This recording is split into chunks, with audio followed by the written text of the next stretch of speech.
నీకు మ్యాథ్స్ అంటే భయమా? ఈ వీడియో నీ వరకు వచ్చిందా? నాకు 10th క్లాస్ ప్రీ ఫైనల్స్ లో కూడా మ్యాథ్స్ లో 0 వచ్చి నిజంగానే 0.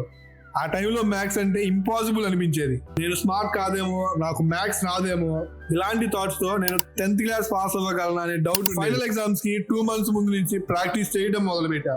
ఒక ప్రాబ్లమ్ ని డిఫరెంట్ యాంగిల్స్ లో, డిఫరెంట్ నేమ్స్ తో, డిఫరెంట్ నెంబర్స్ తో సాల్వ్ చేయడం నేర్చుకున్నా.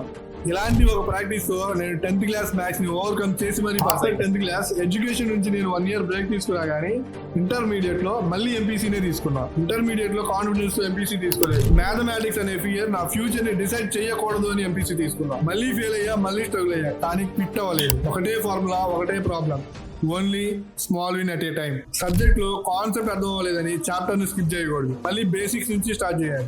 మ్యాథ్స్ కూడా సేమ్ ఇదే ఫార్ములాతో వర్క్ అవుతుంది. మ్యాథ్స్ అనే భయం నెంబర్స్ నుంచి రాదు, ఫెయిల్యూర్ నుంచి వస్తుంది. ప్రీ ఫైనల్స్ లో 0 తెచ్చుకున్న నేనే 10th class and intermediate pass అయినప్పుడు మీరు కాలేరా?